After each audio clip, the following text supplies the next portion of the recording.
Roses are a plant, honestly, I never thought I'd grow in my entire gardening journey, but as you can see, I've changed my mind, and in today's video, I'm gonna change yours too. The rose family is insane. In fact, the family itself, Rosaceae, is one of the 6 most economically important families in the world, and you would not believe the plants that are included. You've got apples, pears, quinces, loquats, almonds, peaches, apricots, plums, cherries, strawberries, blackberries, and of course, roses. Rose cultivation is thought to have originated in China about 5,000 years ago, but the species themselves are estimated to be like 35 million years old. So a fantastically old plant that was cultivated in the Middle East during the Roman Empire, as well as throughout history. As a symbol, roses in human society are so popular and so ubiquitous that in fact they were used for war.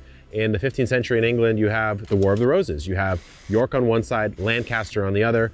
White roses for York, red roses for Lancaster. But as a symbol, as well as a currency, in the 17th century in Europe, you've got roses and rose water. Both were legal tender in Europe. And based on what's behind me, let's just say your boy's an old English billionaire.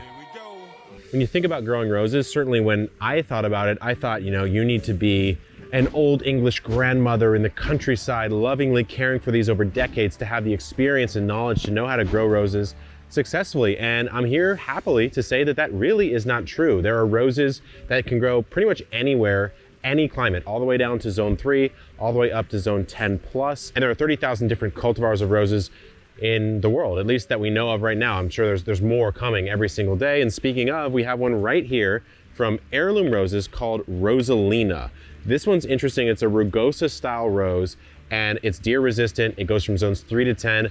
The thing that's interesting about this rose, as well as all the other ones you see here, is it's what's called an own root rose. A quick rose botany lesson, this actually applies to a lot of your fruit trees as well, similar principle. But basically, when you go to any sort of big box store or production rose place, what you'll find are what are called grafted roses. So there's a root stock, a root system below, which has a particular type of benefit. Maybe it's a little more disease resistant or something, or maybe it's just a cheap and easy rootstock that exists, and they'll take a variety and graft it on. So everything that grows above the soil is the rose that you actually want. Now in this case with Rosalina here, as well as all the other roses from Heirloom Roses, which are the sponsor of today's video, it's an own root rose, meaning that the entire plant genetically is the exact same plant. And what that means is that any sort of shoots that are coming up from the root area are just gonna be the same rose. You don't have to worry about doing any pruning down below to make sure that you're only preserving grafted tissue up above.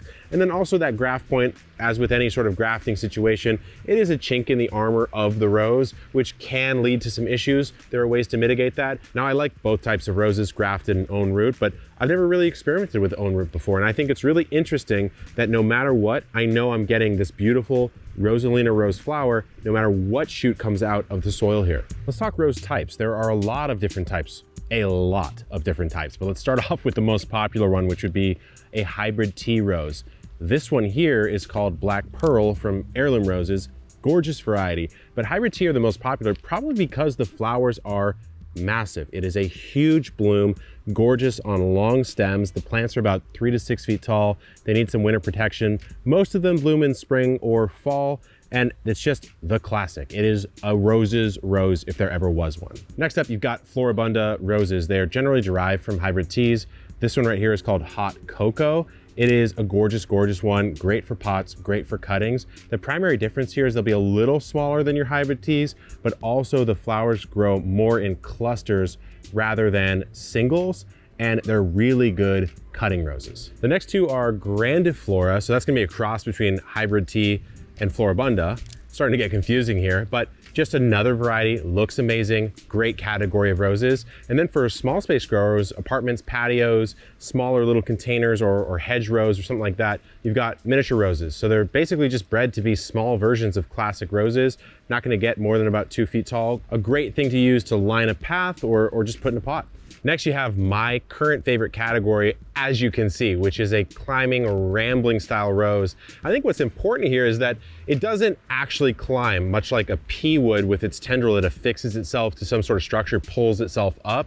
These they have thorns. They'll sort of stick their way up things. But what we did here with this Cecile Brunner rose, which is more of a traditional rose here, is kind of weaved it through this trellis, and then it filled itself out and looks absolutely amazing. The one that we've got from Heirloom Roses is called 4th of July. I think you can see why it's named that. This one gets to about 9 or 10 feet tall.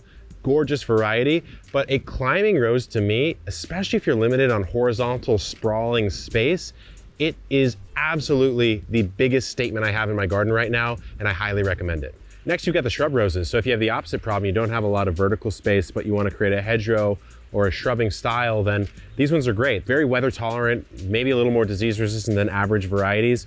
2 from Heirloom Roses, Westerland and Louise Clements. To me, I'm actually thinking about putting some of these in areas where maybe I want to discourage someone from walking, maybe right along a path that I don't want someone reaching into or something like that. So another way to kind of think about roses as landscaping and human design elements in a garden. Let's talk rose care, and I have to show this one off. This is Fragrant Cloud. It is for sure the sweetest smelling rose I've personally ever smelled. Almost smells like rose candy or rose jelly. This is a rose that I planted a couple of years ago now, and let's talk about how to make sure you're gonna get some of these beautiful blooms. You can see here, I'm in an area that gets full sun throughout the day, good airflow, good air circulation, and the soil is nice and fertile. It's not too tough, it's not too sandy, it's in a really good spot. And let's talk about now placing these roses, because I have 4 of them here at the homestead. I've spaced these out at least 2 or 3 feet from one another. So I've planned for their future growth. I know they're going to bush up and kind of fill in this area. So I gave them that space to do so. And then when you're talking about actually getting them in the ground, what I did is brush away the mulch layer, and I want to dig a hole large enough for that pot to go in, right? So you do sort of a pot fit there, and then get it in there and just make sure you do not go too low here. Basically match where the soil is in the pot to the soil in the ground. You actually might want to even tamp that soil down around, make sure there's no air pockets, throw mulch on, then I give it a nice healthy water in, and I'm really looking for this kind of growth to come out. I'm looking for new shoots, new bud development, and then I know I've transplanted successfully. For a container rose, you're probably going to want to go with a miniature if you're in a pot at least of this size. Some of the other ones that we've talked about, you actually want a decent sized pot because they can go quite big, but let's just say I've got a miniature here. What I want to do is fill this up with a 1/3 compost, a 1/3 potting soil, a 1/3 manure. Pretty solid mix for roses there. A clay pot's better than plastic. It's going to make sure that that soil gets to seep out and moisture can escape. Good drainage hole here on the bottom as well. And then you just want to fill it up much like you would put it in the ground. The thing you want to watch out for, if it's a grafted rose, if you're planting something like this from Heirloom Roses, it's an own root rose, you don't really have to worry as much. But if there was a graft here, you don't want to bury that graft point. And ideally, something I learned from my days managing the small orchard that I have here is you want to face that graft point to the north, so away from the sun, so there's no sun damage kind of beating down on it. But yeah, I mean, all you're going to do is just plop it in, match it to the top, water it in well, throw some mulch on, and you're good to go. Let's talk fertilizing these bad boys. This guy's gotten some love as he's made his way up this arch here. So what I like to do early spring, what you want to do is move your mulch layer away. I've got a fair bit of wood chips here. So in this case, this is an in-ground planting. So I'm going to make sure I expose that soil. And I'm using rose tone here. You want to use something a little higher in nitrogen earlier on in the season. It really isn't that big a deal though. And so I'm going to throw a healthy few handfuls down here. And then every 2 to 4 weeks or so, I'm going to do this if I'm really caring for my roses throughout the season. As you get towards fall, that's of course when you're not going to see as much blooming and as much vegetative growth. Then what you want to do is go in with something like a bone meal, support the blooms in the next season. But after I've done this, I want to get into watering roses, which is really important when you're planting them in for the first time. When you're watering your roses, I like to kind of think of it as a meditative experience because it can take some time to really penetrate that soil and get the water deep down there, especially for an establishing ground plant like this one. But if you've just put the plant in the ground, water it daily or almost daily until you start to see it establish, until you start to see some new growth come out. Then drop it down to a couple of times per week, 2 or 3 times. And you really need to remember with roses, make sure you're modulating that based on the temperature. So the hotter it gets, the more you're going to want to water. Just make sure you support these guys. Putting it on irrigation, also a pretty good call. Something that freaks a lot of rose growers out is the pruning process. It can be a little intimidating. I would recommend some gloves if you've got some thorny roses, but a couple guidelines. This is something I did a little earlier in the season. It's a bit too late to be doing it right now because obviously I have roses and I have green growth coming out. But what you want to do, the 3 Ds are always applicable: dead, diseased, damaged. Remove all of that immediately. If you have any leaves still showing up in late winter, early spring, you may want to remove those ones. But what you want to do is, if you're making a cut, come in at a 45-degree angle. So I'll show you a cut right here. Come in like this, and you want to make that cut, boom, clean cut like that.